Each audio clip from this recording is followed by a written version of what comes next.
Welcome to the New Books Network.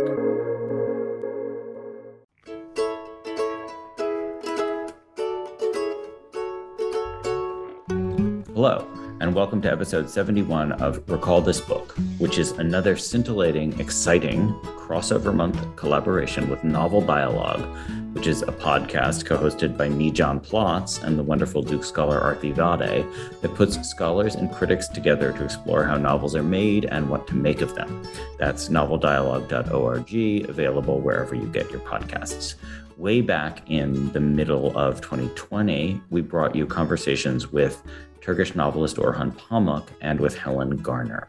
This month, we first brought you a terrific dialogue between Jennifer Egan and Ivan Krailkamp. And today, our novelist is Caryl Phillips, and our scholar is the wonderful comparatist Corina Stan, educated in Romania, Germany, France, and the United States, author of The Art of Distances, Ethical Thinking in 20th Century Literature, and recently of a delightful series of essays on social distance, past and present. Her current book project is After the West, Europe, Humanism, and the Literary Imagination. So our novelist today, Caryl Phillips, probably needs no introduction, but I will tell you inadequately and trying to edit out as many adulatory adjectives as I can, that as well as being a professor of English at Yale, an author of 3 books of nonfiction and a number of celebrated plays, he's the world-renowned author of, by my count, 11 novels, from his 1985 The Final Passage to 2018's A View of the Empire at Sunset. So I'm going to leave it to Corina to unpack the full range of his fictional genius and focus on a single tiny point, which is my own first semester as a lowly assistant professor more than 2 decades ago. My contemporary fiction class ended with his 1991 Cambridge. And I remember staying up late at night making a list of the words that were italicized in the book, they were italicized as a way of marking their strangeness to that particular narrator, whom readers see trying valiantly to make order, to make language, to make, you might say, kind of a non-italicized sense out of the strange world into which she has been thrown. The ensuing discussion with my students, who I think were still in their own kind of italicizing phrase of being away from home for the first time, and probably I was in my italicizing phase of being a professor for the first time, it remains vividly present to me. And I think it's a small token of what Caryl Phillips's work has done and will go on doing for those who read it, the kind of imaginative doors that it opens. So that's the end of my rhythm section solo. And I will say, Corina and Kaz, over to you guys. Thanks.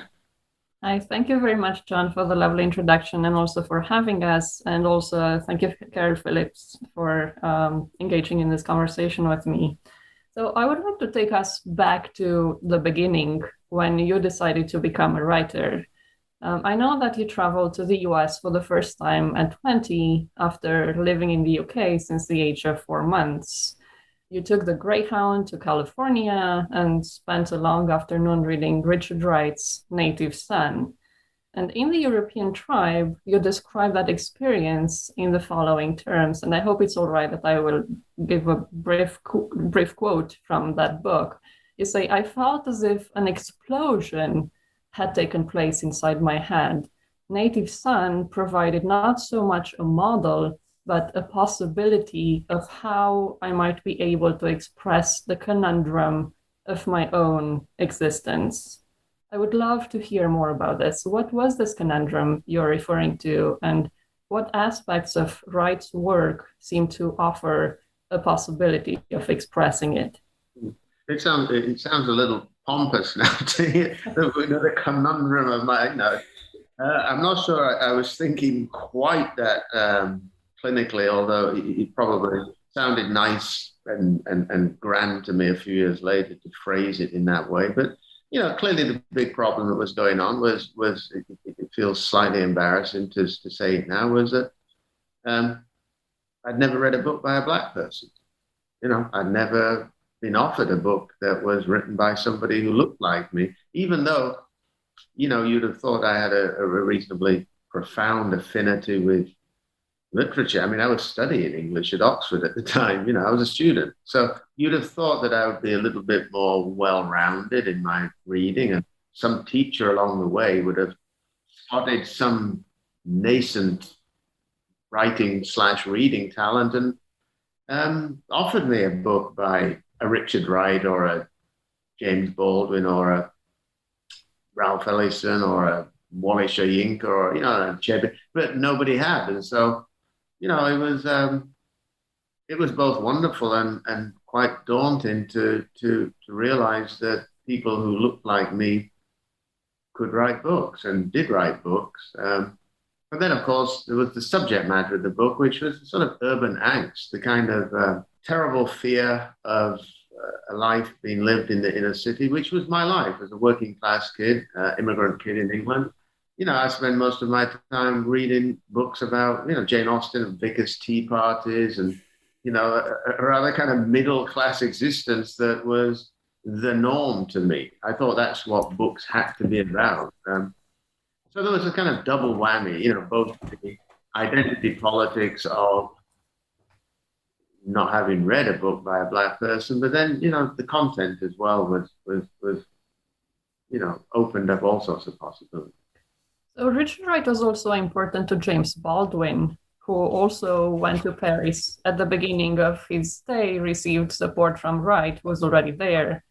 What I'm actually interested is your own What I'm interested in is your own connection with James Baldwin. You recall in A Life in 10 Chapters that at 18 you were, completely overwhelmed by Baldwin's brutal prose, by the sheer audacity of the first line in Blues for Mr. Charlie. So I imagine it must have been really thrilling to meet him in person in Paul de Vence. So how was that? And what was Baldwin like as a person? Yeah, no, I mean, as I said, Wright's novel, Native Son, was the first book I'd read by a Black person. I had read Blues for Mr. Charlie, which is a play. But, I didn't really make it was a play. I didn't really want to be a playwright. I wanted to be a novelist. So it was not only overwhelming to come across a novel by a Black person in terms of Richard Wright, but then to actually meet a writer a few years later was very humbling and scary in a sense, because you think when you meet, I'm sure every writer has a story about the first time they met a writer. And these days, because of the proliferation of, writers besporting themselves on university campuses, most likely it could happen before university. But in my case, we didn't have writers on campus. And so I wasn't going to meet a writer when I was an undergraduate. So I left and I was scrambling and living in London, trying to scramble a living in my early 20s, being, what we could aggrandize it with the phrase, freelance, no lance, I think, desperate. So I would do anything to make money in order to buy a bit of time to write. So one day I had this idea that, nobody had made a documentary on BBC, made all sorts of documentaries about American writers, but nobody had done one on Baldwin. And I'd just seen one called Norman Mailer at 60. So I wrote to somebody at the BBC and I just said, James Baldwin is going to be 60 next year. Fancy doing a documentary about him. And much to my surprise, they said, sure, if you can get his permission. Which was the right thing to say, throw it back into my court. So I wrote to his publisher, a letter to his publisher in London, thinking there's no way I'm going to hear a reply. And I got a postcard from the south of France from Mr. Baldwin saying, this is my phone number, call me and let's see what we can do. And, with the naivete of youth, of course, I picked up the phone, I called him and he said, well, why don't you and your producer come down this weekend? And I thought, what producer? We don't really have anything yet. But I got hold of somebody at the BBC who was prepared to, sacrifice themselves and fly to Provence for the weekend. And so we went down there. We did as we were told. We called Mr. Baldwin's number and he wandered up to the village square. And it was great. I mean, it was obviously exciting, but it was obviously, I was almost looking at him anthropologically, how do writers behave? Do they have senses of humor? Do they drink? Do they, do they make fun of themselves? Are you allowed to talk about their work, or do you steer clear of that? I just didn't know how it was supposed to go. But I mean, he was like a regular guy, and relaxed me into, regarding him right from the very beginning. Almost the first thing he said is, don't call me Mr. Baldwin. My name's Jimmy. Oh, this is kind of ridiculous. He's at the very least, he's James. I can't call him Jimmy. So that I feel very lucky and very grateful. And then over the years, I mean, obviously we weren't to know that he only had 4 more years to live. But over the years, I got to know him very well, not just in France, but in the United States too, and in Britain whenever he visited Britain. So it was a meeting I think I would have remembered anyway, without the significance of being a fan. But it was a meeting that had great it had great resonance because it was the first encounter with somebody who wrote books. So, in what terms would you describe your relationship with Baldwin's writing? Well, I think that you're probably onto something when you talk about a concern with dignity, but I think that's probably more deeply connected to another word, which is performance. One performs one's race. I mean, in societies which are highly racialized, I hesitate to say the obvious, racist, you are backed into a corner, obviously, into performing a certain sense of yourself. I mean, obviously, this kind of performance of identity goes way beyond race. It includes gender, obviously. It includes, in the United States of America, it begins at Ellis Island, where you change your name to something that is pronounceable.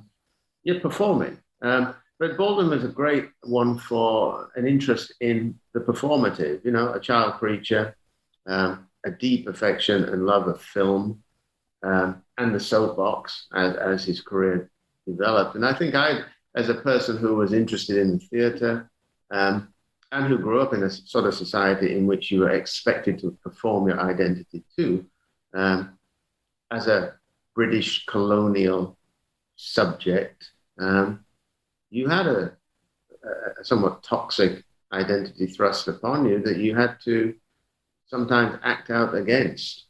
So for all of these reasons, I think this notion of dignity / performance, which is at the heart of his work, was inevitably going to be a part of what I wrote. But having said all of that, obviously I wasn't thinking that consciously of it, but perhaps that's one of the reasons why I was always attracted to his work and always felt some kind of kinship with it. And, you've already touched upon one other thing.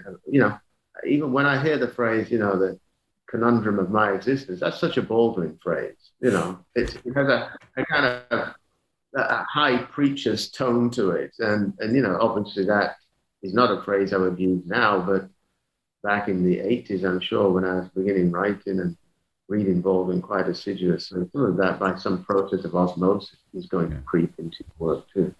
Kaz, can I just jump in on that question of the performance and performative to connect it to something you said earlier about knowing that you didn't want to be a playwright, that you wanted to write novels?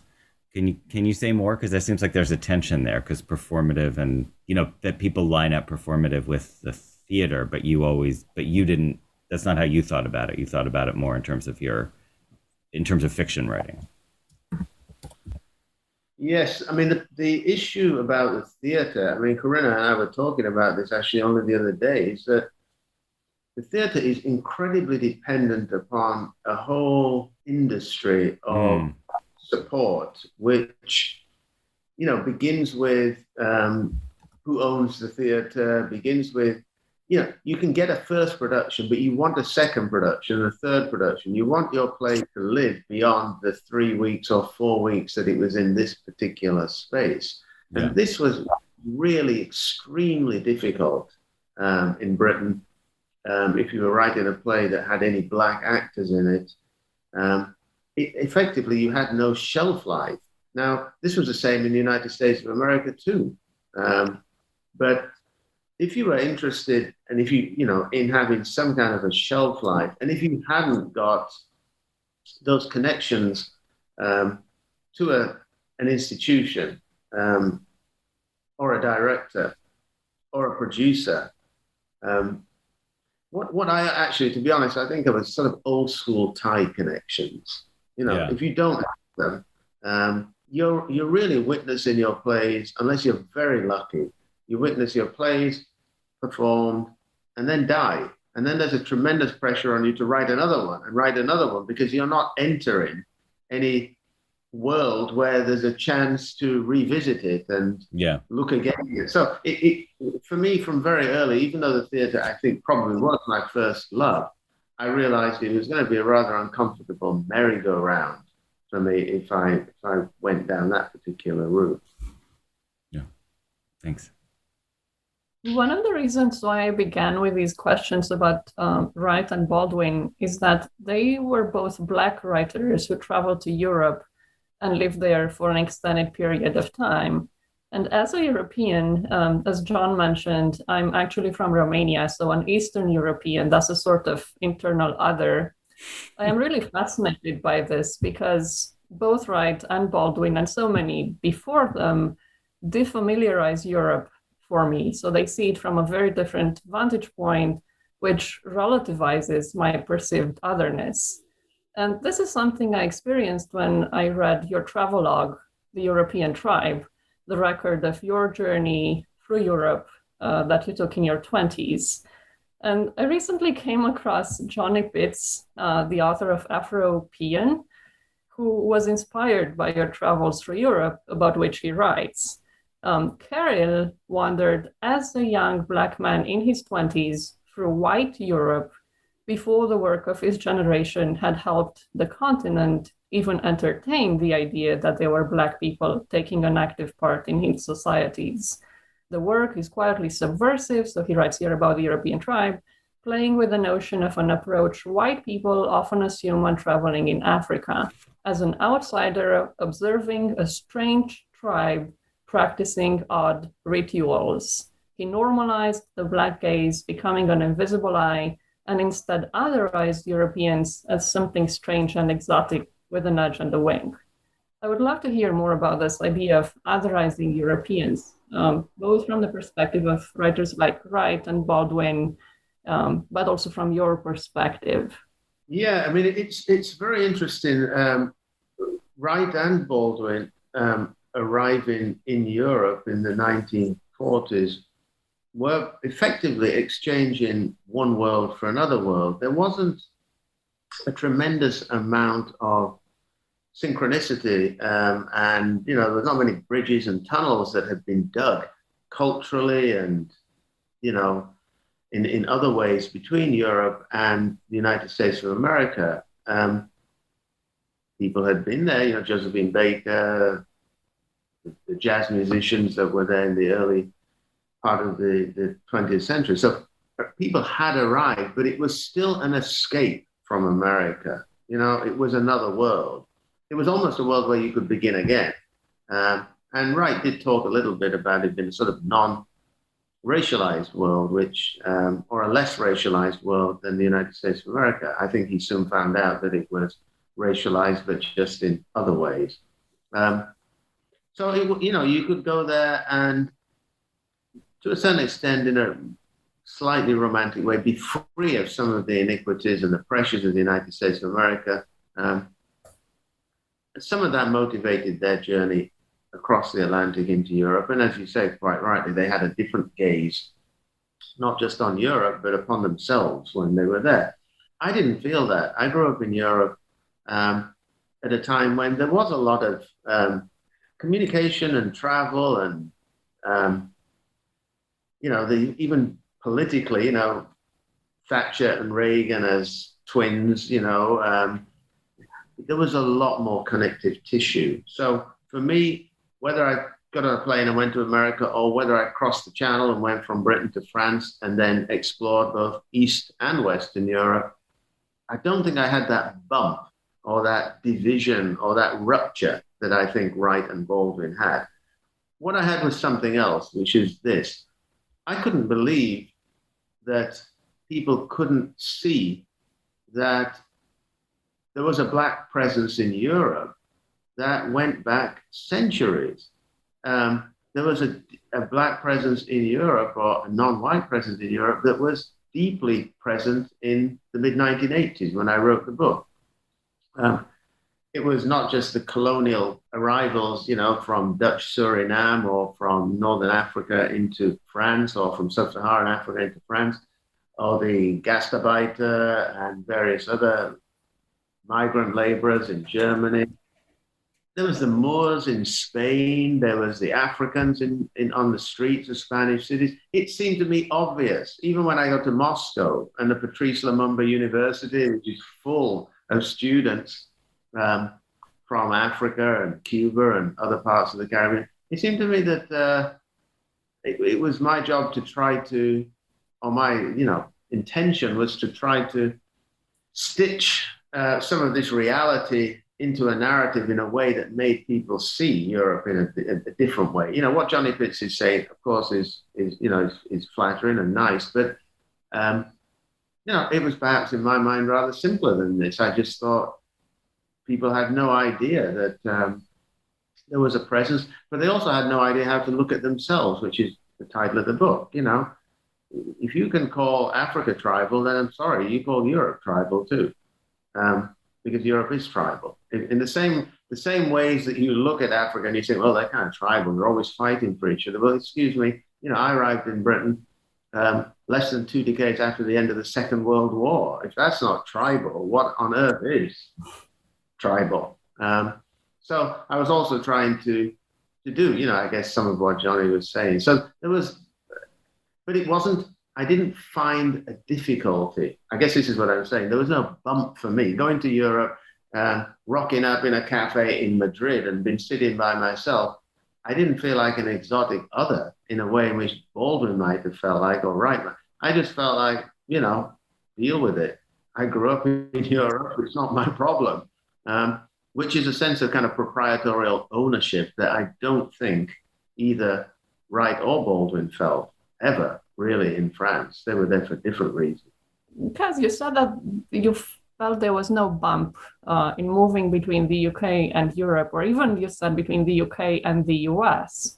And yet it seems to me that there is a double perspective here. For example, in your novel Dancing in the Dark, about the African-American entertainer Bert Williams, there is a moment, there are passages actually, where he and his company crossed the Atlantic to the UK, and there is an implicit reflection on the ways they are looked at by others.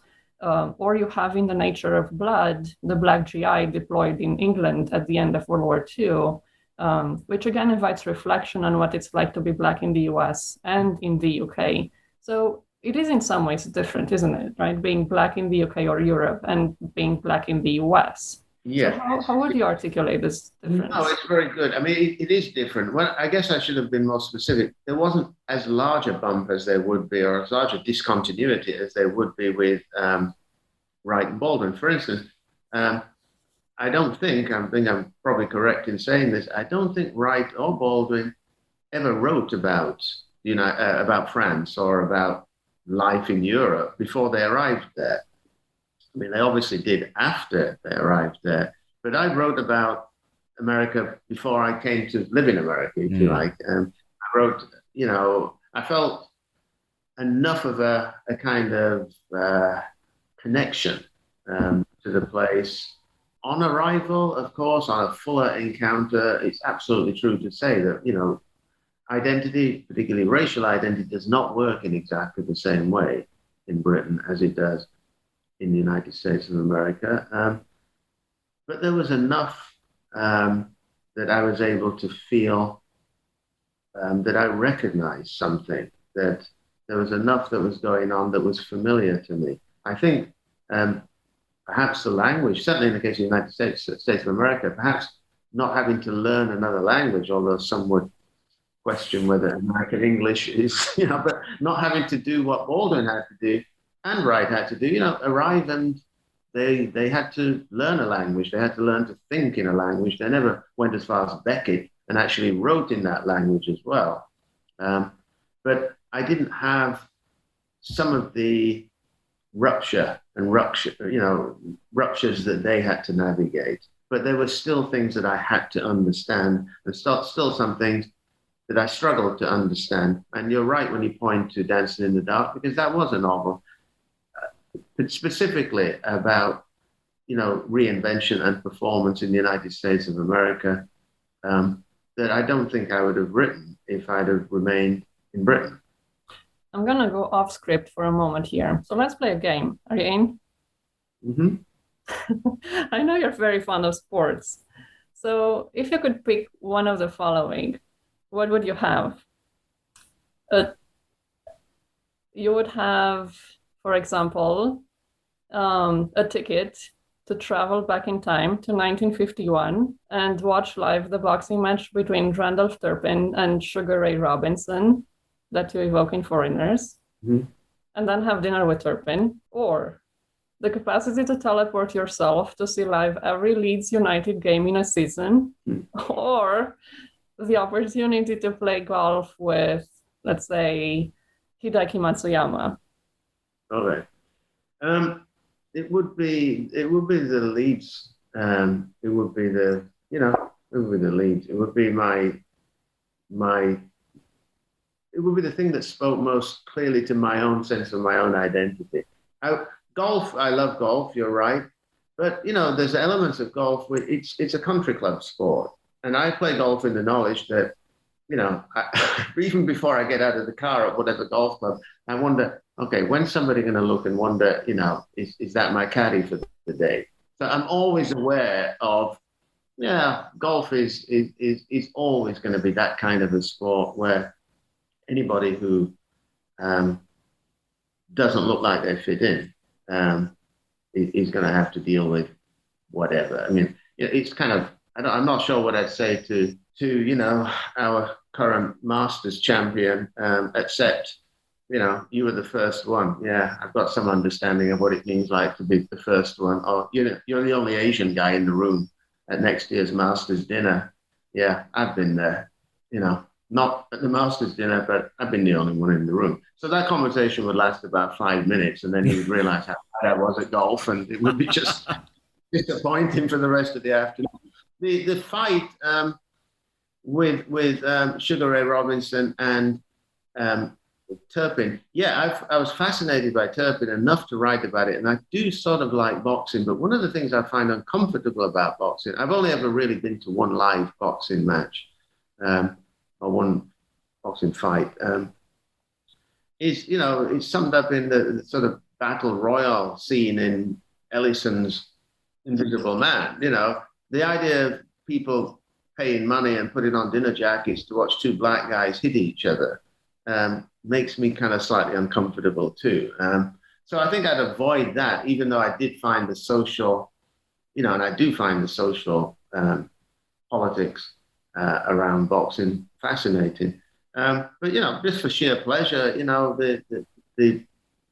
I grew up like most working class kids in England, feeling a passionate affiliation to a football team, which becomes a part of your identity in a way that even now, as a guy in his early 60s, I can't shake. I would never want to. And I feel as loyal to that aspect of my kind of class and geographical origins as I do to any kind of loyalty to my racial or gender origins. It's very important to me what the history of that team and what the way in which people were basically, it's like church. People are able to endure a tremendous amount of psychological damage in their life because of the adrenaline boost that they get just for a couple of hours on a weekend, whether it's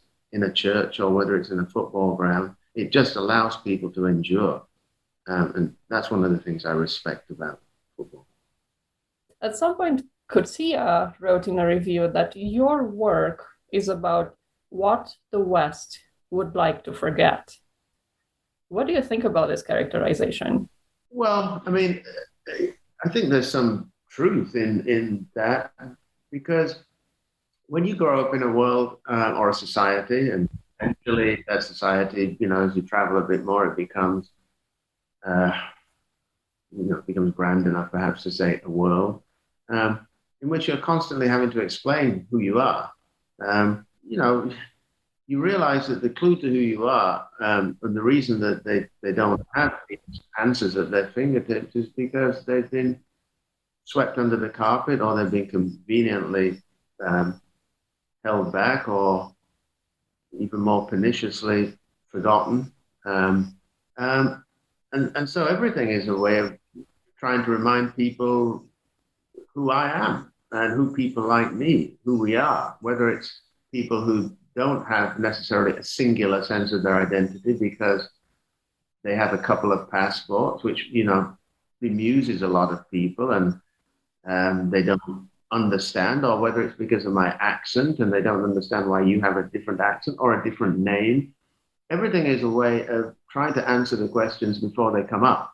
And if those questions didn't bedevil your childhood and your adolescence, then perhaps you wouldn't be writing. So, I mean, I often think when Graham Greene said, most writers are formed by the age of 14, I always thought there was some truth in that, because a lot of those anxieties are inculcated in you very early.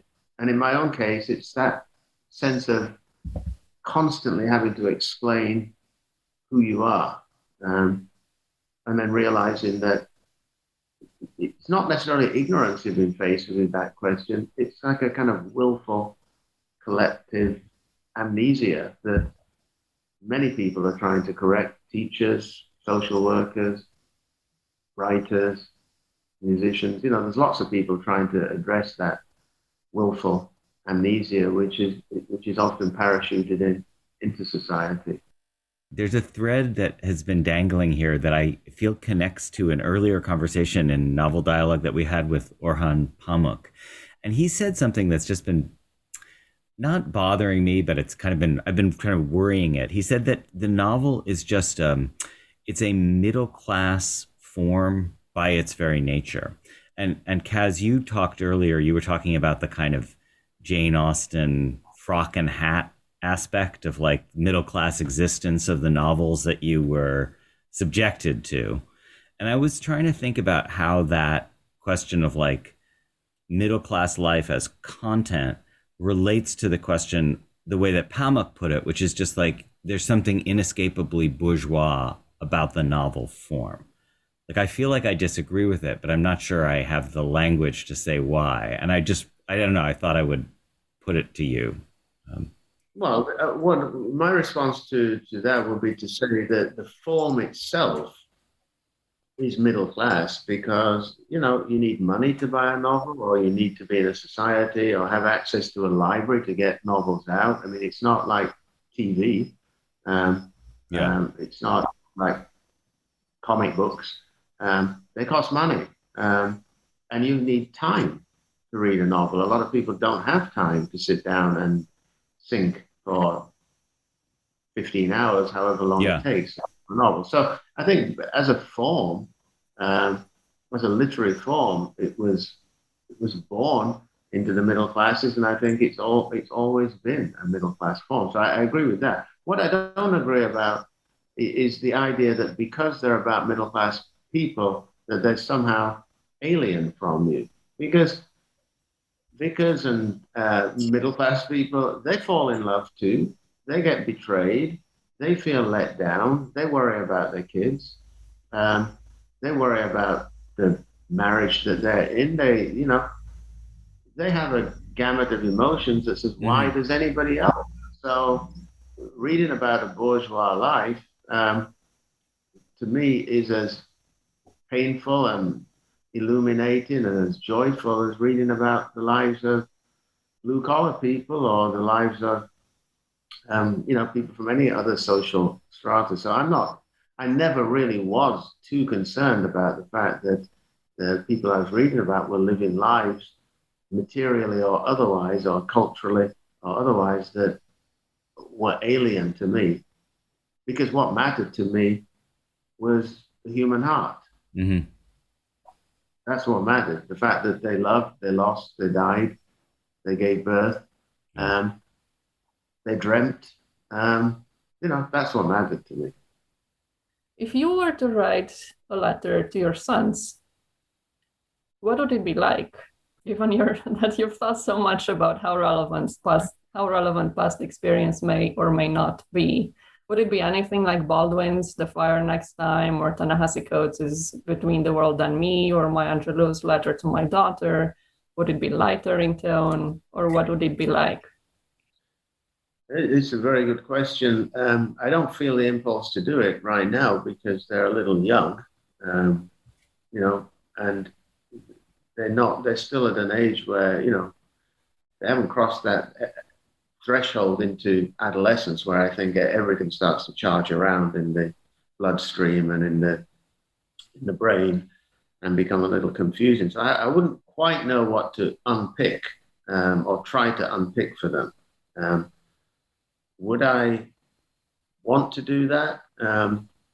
Probably, because it comes from, in the case of all of those authors, it comes from a place of love and wanting to protect the next generation, or give them some kind of a guideline or some map or some understanding of how they might comport themselves to perhaps make this journey through life without some of the anxiety and pain that's perhaps been visited upon you or you and your generation. So I think it comes from a very good place, the impulse to want to do that.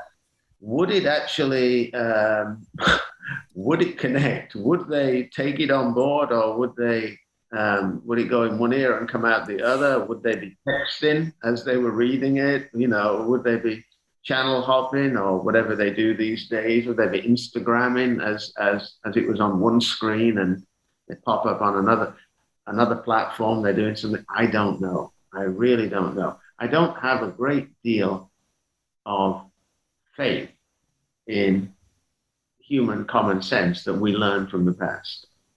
I don't actually think that I think the evidence is pretty overwhelming that we can be pretty dumb as a species. I mean, we're not overly blessed upstairs where it comes to learning from the past. But that doesn't mean that we don't want to make the effort, particularly with those that we love. And our purpose is to protect them, to do it. But in general, what's the alternative generally to not trying to get people to improve from one generation to the next, in whatever ways you do it? I mean, what's the alternative? The alternative is to basically throw in the towel, to use a boxing analogy. It's to just give up. And I don't think any of us as teachers, as writers, as educators in the broader sense, as parents, I don't think any of us want to do that. Because to give up is to embrace a kind of darkness which mitigates against what we do, what this podcast is about. It's trying to help people understand. Can I ask just a tiny follow up on that, because I agree with Corina. Like when I think about what I love about your novels, I love the internal gaps, the sort of historical jumps, and also the way that they challenge the reader to think about, do we learn from the past? Like, can I look at this experience of someone 150 years ago and have it resonate? Can I who are the other writers that you feel like you're in conversation with? I mean, I think about historical novel writers like Tolstoy or like Sir Walter Scott from the past, but also people like Sebald. Are any of the who resonates for you when you think about what you're trying to do with past and present? I think the writers that have over the years struck me as struck a note which basically I recognize. I've mentioned a couple of Eliot, wrestling with the past. Sebald, certainly, completely haunted by the past. I would say, terrorized by the past in a kind of eloquent and lyrical way. Yeah. Cursier, to a certain extent too, particularly his earlier work. So, I mean, and you know, Faulkner had a huge impression upon me when I was a student first reading his work, because it's all about the difficulty / impossibility of stitching the past to the present. And if you can't stitch the past to the present, you know, as we know, it's very difficult to channel away to any kind of future. But Faulkner not only had this as a sort of thematic central beat to his work, but he also managed to engineer the structure of his novels so that they reflected that. And you mentioned with the italicized passages. That's what Faulkner does. When he's trying to slip time, he uses italics, and he doesn't always give you very clear guidelines and a very clear map through the work. You have to do a little bit of the work yourself. You have to do a little labor to understand how the past relates to the present. But that's a similar kind of labor to that which the characters are trying to do as well. So there's almost a sort of a sense that you're in this together. You know, in a novel like Absalom, you know, you can tell these two young people, well, yeah, I'm reading it as a young person too, and they're struggling. I'm struggling a little bit to know what's going on. So, but you get there in the end because you know that that's the only by moving forward and doing that work will a more coherent picture become visible to you. Thanks. By the way of struggling, and this is the signature question of this podcast. So what do you do when you're struggling with writing? What's your favorite treat? And it doesn't have to be food. It can be anything, whatever it is that you do. Well, my favorite treat is to stop writing. I think that I don't feel obliged to write. I write because I've got something to say. And I think as soon as I haven't got anything to say, I'm quite happy to stop. You know, I don't want to get into the habit of feeling like a columnist. You know, I used to write for the newspaper, The Guardian, and they offered me a column. They said, well, we'll give you like a column, and, you know, you'll file every 2 weeks, and the contract will be fatter and more, you know, more remuneration, greater security. And I said, no, I don't want a column, because what's going to happen is some weeks I'm actually going to have nothing to say. And yet I'm contractually obliged to write 2,000 words. So, you know, I settled for my sort of loose, rather insecure arrangement with them, whereby if I had something to say, I would tell them, and they could actually keep all the power to themselves and say, well, that's boring. But I prefer that because I don't ever want to become the sort of person that writes just because they're a writer. I kind of began this peasant's pilgrimage into the heart of this profession with the idea that I have something to say. And I sort of made a pledge to myself that when I didn't have anything to say, I'd have the good manners to shut up. So yeah, when I'm running into trouble, you know, I would much rather open a bottle of beer and watch a football game on the TV, or soccer on the TV. Much rather do that than write. Much rather do that. But then there are times when actually I'd much rather be at my desk. But if I'm at my desk and thinking, yeah, then that's fine. There's always soccer on the TV these days, and there's always beer in the fridge. All right. Well, I think with that, that's my cue to thank you both for this terrific conversation. Thanks so much, Kaz. Thanks, Corina. It's great. Here I am again as your Recall This Book host to thank Arthi Vadi and the Novel Dialogue team, that's noveldialogue.org, for that crossover episode. The Recall This Book itself is hosted by Elizabeth Ferry and me and is sponsored by the Mandel Humanities Center, sound editing by Naomi Cohen, website design and social media by Miranda Peary. So from all of us at Novel Dialogue and at RTB, thanks for listening.